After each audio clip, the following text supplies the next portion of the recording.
Haleluya. Bwana wetu Yesu Kristo asifiwe sana. Tuna wakati mwema sana wa baraka mbele za Mungu wakati huu. Napotaka kuzungumza na wewe na neno ninalo kwa ajili yako linasema utakuwa heri na kwako kwema. Utakuwa heri na kwako kwema. It will be well with you. It will be well with your home.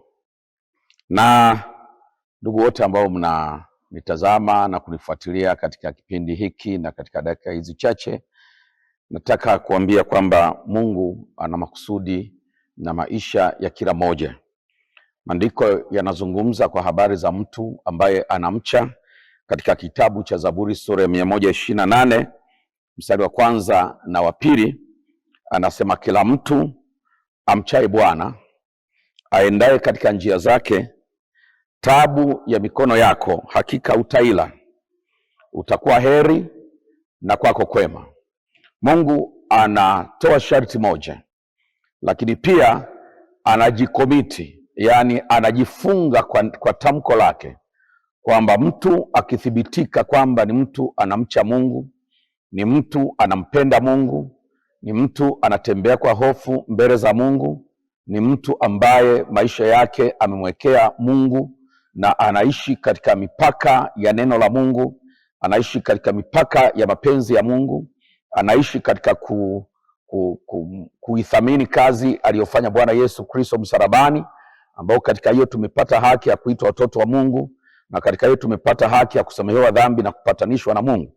Na mtu akaelewa hayo, akazingatia hayo, akaishi katika imani iliyo katika hayo, maandiko nasema mtu huyo Mungu anajifunga kwa tamko lake.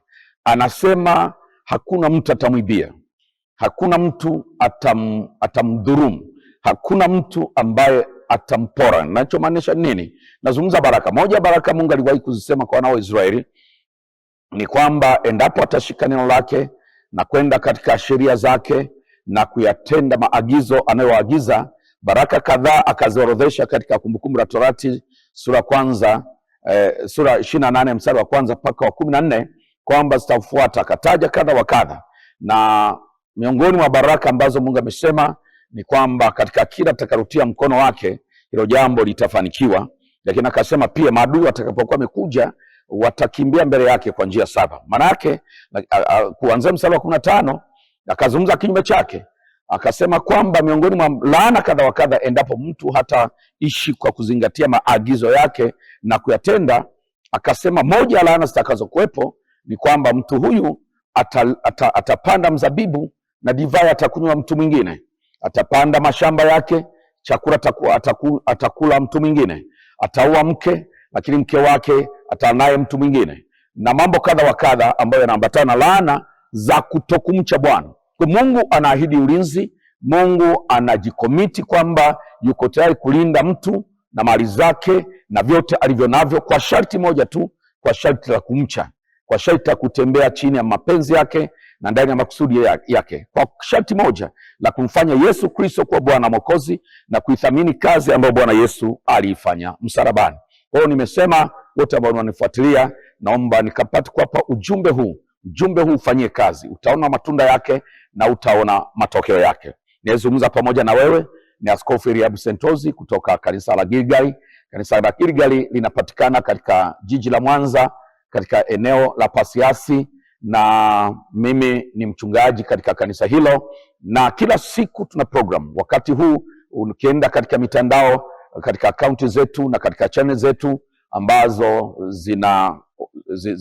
ni za kanisa hili la Gilgal, channel yetu ya YouTube ambayo inaitwa Bishop Sentozi, na ukisearch tu Gilgal Pasiansi au ukasearch Bishop Sentozi katika YouTube, utakutana mfululizo wa masomo ambayo tunafundisha ya baraka sana.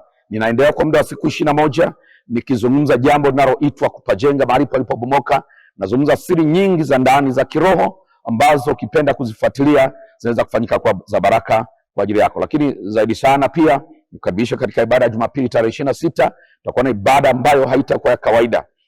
Itakuwa ni ibada ya kipekee sana. Itakuwa ni ibada yenye nguvu za Mungu. itakuwa ni ibada ambayo Mungu atakutana mahitaji ya watu wake, ni ibada ambayo Mungu atabariki watu wake, ni ibada ambayo Mungu atatembelea watu wake.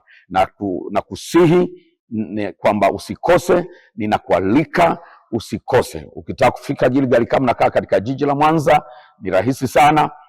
Kama natoka uelekeo wote wa mjini kati, unapanda gari zinazofuata barabara ya airport, ukifika sehemu inaitwa Pasiansi, unashuka hapo, alafu unachukua bodaboda, unamwambia nipeleke kanisa la Gilgal.